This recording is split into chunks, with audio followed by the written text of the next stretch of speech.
প্রিয় দর্শক, সালাম নিন, আসসালামু আলাইকুম, প্রীতি নিন, শুভেচ্ছা নিন।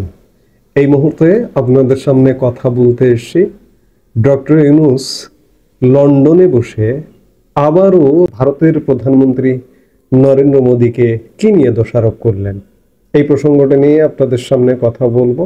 আপনারা জানেন যে বাংলাদেশের অন্তর্বর্তীকালীন সরকারের প্রধান উপদেষ্টা ডক্টর মোহাম্মদ ইউনূস এই মুহূর্তে লন্ডন সফরে রয়েছেন, আর দুদিন তিনি লন্ডনে আছেন।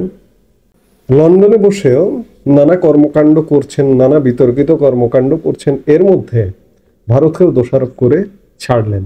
অথচ কদিন আগে ভারতের প্রধানমন্ত্রী নরেন্দ্র মোদী ডক্টর ইউনূসকে ঈদের শুভেচ্ছা বার্তা দিলে ডক্টর ইউনূস আবার তার শুভেচ্ছা বার্তার জবাবে একটি পাল্টা চিঠি পাঠিয়েছিলেন প্রধানমন্ত্রী নরেন্দ্র মোদীকে।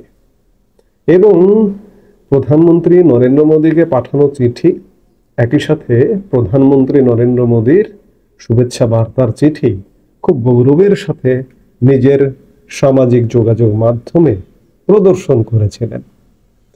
ডক্টর ইউনূস আসলে কি চান উনি নিজেও জানেন কিনা সে ব্যাপারে সন্দিহান। চিঠিতে তিনি বেশ প্রশংসা করেছিলেন, সুরটা বেশ নরম করেছিলেন। দুই দেশের মধ্যে পারস্পরিক শ্রদ্ধা, সমঝোতায় ভরসা রেখে আগামী দিনে দ্বিপাক্ষিক সম্পর্কের উন্নতি চেয়েছিলেন ডক্টর মোহাম্মদ ইউনূস। কিন্তু পরক্ষণে লন্ডন সফরে গিয়ে তিনি আবার ভোল পাল্টিয়ে ভারতের প্রধানমন্ত্রী নরেন্দ্র মোদীকে দোষারোপ করলেন এবং দোষারোপের বা সংঘাতের কেন্দ্রবিন্দুতে রাখলেন প্রধানমন্ত্রী শেখ হাসিনাকে। ইউনূসের অভিযোগ, ভারত তাকে এখনো আশ্রয় দিয়েছে, আর সেখানে বসে তিনি যেসব বক্তৃতা দিচ্ছেন তার জন্য বাংলাদেশে অস্থিরতা বাড়ছে, ক্ষোভের সঞ্চার হচ্ছে। অর্থাৎ এই মুহূর্তে বাংলাদেশে যা কিছু ঘটছে তা নিয়ে শেখ হাসিনা আর দিল্লিকে দোষারোপ করলেন ইউনূস লন্ডনে বসেও। গতকালকে লন্ডনের চ্যাথাম হাউসে এক প্রশ্নোত্তর পর্বে ইউনূস নরেন্দ্র মোদীকে দোষারোপ করেন, বলেন আমার সঙ্গে ভারতের প্রধানমন্ত্রী নরেন্দ্র মোদীর সাক্ষাৎ হয়েছিল, তখন আমি তাকে বলেছিলাম আপনি হাসিনাকে থাকতে দিয়েছেন, আমি আপনাকে আপনার নীতি বদলাতে জোর করতে পারি না, কিন্তু দয়া করে আমাকে প্রতিশ্রুতি দিন যে হাসিনা বাংলাদেশের কোনো মানুষের সঙ্গে যেন যোগাযোগ না করেন। তিনি যা কিছু বলছেন, যা কর্মসূচি ঘোষণা করছেন, তাতে আমাদের দেশে উত্তেজনা বাড়ছে। কেন উনি আমাদের দেশকে অস্থির করছেন? ইউনূস ক্ষোভ প্রকাশ করে আরো বলেন, আমার কথা শোনার পর মোদী বলেছিলেন সোশ্যাল মিডিয়ায় এই সব খবর ছড়াচ্ছে, আমরা কিভাবে সোশ্যাল মিডিয়াকে নিয়ন্ত্রণ করব। এর উত্তরে আমি বলেছিলাম আপনি কিভাবে এটা বলতে পারেন? আমাদের দেশে অগ্নিগর্ভ পরিস্থিতি তৈরি হচ্ছে আর আপনি সোশ্যাল মিডিয়া বলে সমস্তটা এড়িয়ে যাচ্ছেন। বাহ, ডক্টর ইউনূস চ্যাথাম হাউসের প্রশ্নোত্তর পর্বে বেশ নিজের মনের মাধুরী মিশিয়ে অনেক কথা বললেন। হ্যাঁ, ডক্টর ইউনূস প্রধানমন্ত্রী নরেন্দ্র মোদীর সাথে সম্প্রতি বিমস্টেক সম্মেলন, থাইল্যান্ডে অনুষ্ঠিত যে বিমস্টেক সম্মেলনটি হয়েছে, সেই সম্মেলনে যোগদানের ফাঁকে সাইড লাইনে প্রধানমন্ত্রী নরেন্দ্র মোদীর সাথে একটা বৈঠক করেছিলেন। কিন্তু প্রধানমন্ত্রী নরেন্দ্র মোদীকে ডক্টর ইউনূসকে আসলে এইভাবে তিনি চ্যাথাম হাউসের প্রশ্নোত্তর পর্বে যেভাবে বর্ণনা করলেন, বললেন, এইভাবে নরেন্দ্র মোদীকে কি আসলে বলতে পেরেছিলেন নাকি এগুলো বানানো? ডক্টর ইউনূসকে আমরা দেখেছিলাম নরেন্দ্র মোদীর সাথে বসে একটা নোট, একটা কাগজপত্র নিয়ে দেখছেন, কথা বলছেন, যেন কোনো শিক্ষকের কাছে স্টুডেন্ট বা কোনো গুরুর কাছে শিষ্য বা এইরকম এমনটা বসে আমরা বৈঠকটা হতে দেখেছিলাম।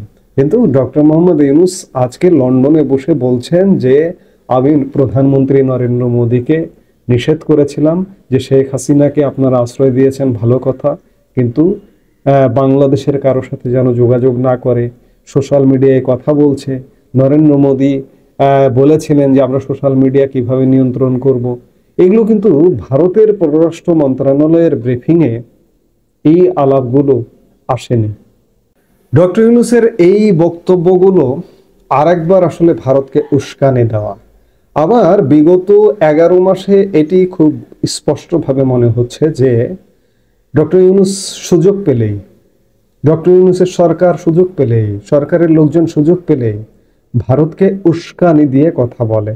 এর কারণটা হচ্ছে যে ভারতকে উস্কানি দিয়ে ভারত বাংলাদেশের ব্যাপারে একটা কোনো পদক্ষেপ নিক বা বাংলাদেশের উপরে আক্রমণ করুক, যেভাবে পাকিস্তানের উপরে আক্রমণ করেছে কদিন আগে, ঠিক এমনিভাবে বাংলাদেশের উপরে আক্রমণ করুক, এমনটা চাইছে ডক্টর মোহাম্মদ ইউনূস। আমার কাছে তেমনটা মনে হয়।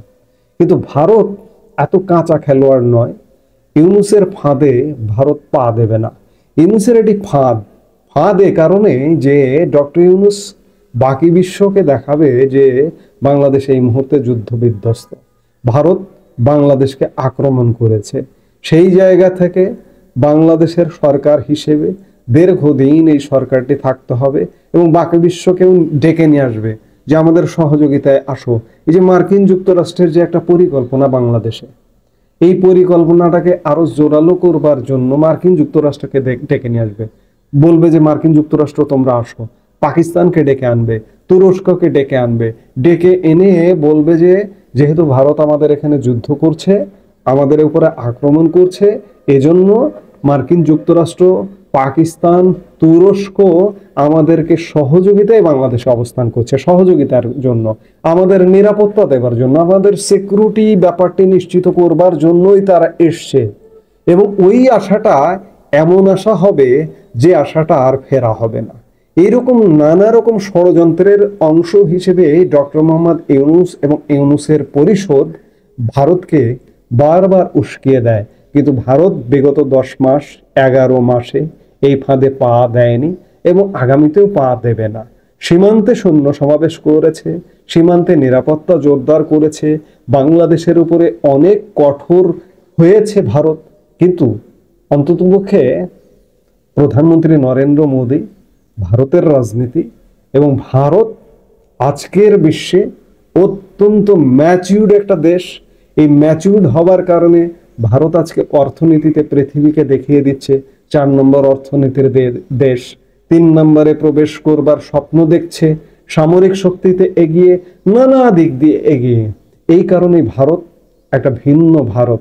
আমি বিশ্বাস করি যে ডক্টর মোহাম্মদ ইউনূস বিগত 10-11 মাসে ভারতকে উস্কিয়ে দিয়ে ভারতকে ফাঁদে ফেলতে পারেনি।